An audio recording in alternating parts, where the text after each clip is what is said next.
สบายดีทุกคนนะอันนี้คือการบางคำอยู่ที่เขตชนบทแห่งหนึ่งของสปป.ลาวครับบรรดาพ่อแม่พี่น้องนี่จะมาขุดเอาขี้ดินนี้ผสมกับน้ำแล้วก็บางคำนะ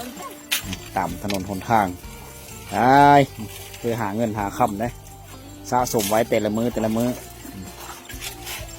น้อยๆนี่ก็หาน้อยๆนี่ก็บางคำเป็นแล้วเนี่ยผู้สาวเผาบรูได้นี่เนาะ โอ้ครอบคู่นึงเลยนี่คุณนั่งกับแม่นี่อันนี้คือการบางคำเขาหาคำสดๆเลยคำสดจากป่าจากโด่งจากธรรมชาติจากผืนแผ่นดินคำขี้ดินน้ำนับเป็นดินน้ำเป็นขี้ดินเป็นเงินเป็นคำหมดนี่คือการหาเงินหาคำของการบางคำของพี่น้องเขาขาเสียก็เต็มอยู่ในทางเลยขาเสีย โอ้ตัวก็ได้ลายเต้นแล้วบ่มันนี่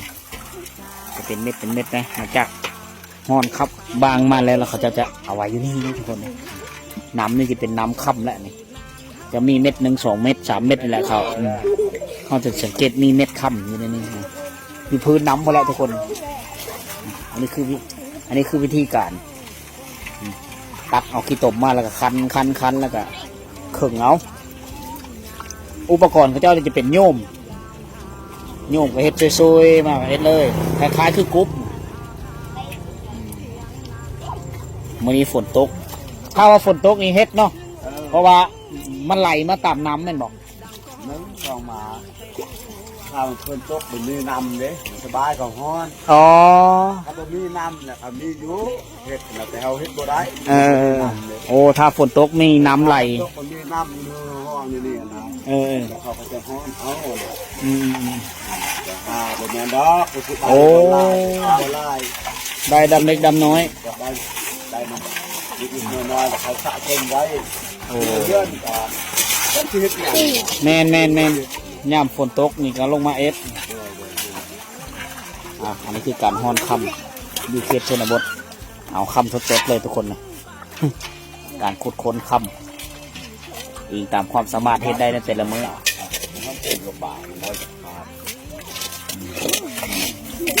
มาเอา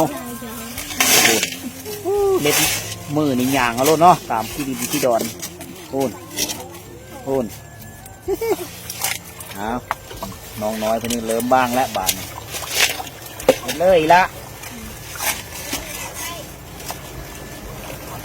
จังเพียรจบเลย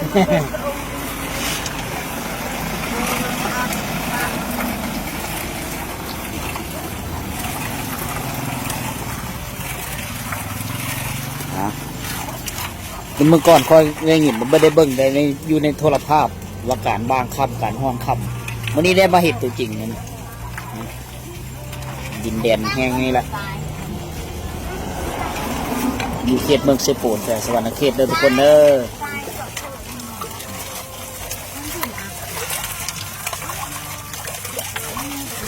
ผู้สาวน้อยบางคำห้อนคำอันนี้แหละเขาเรียกว่าสาวผู้ไทยห้อนคำเนาะ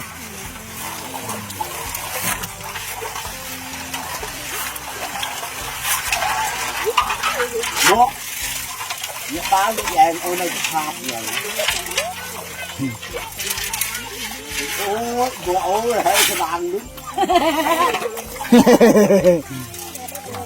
เอาตลอดครับขนาดนี้เลย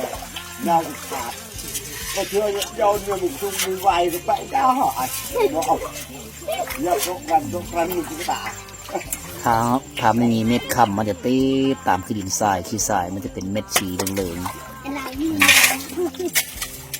จกเอาเศษสวานจกมาเซอเลยเนาะ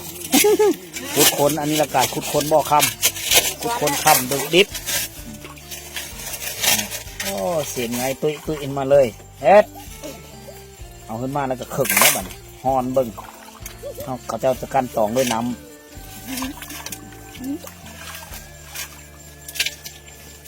โอ้เพื่อจะได้คำเม็ดนึงมาธรรมดา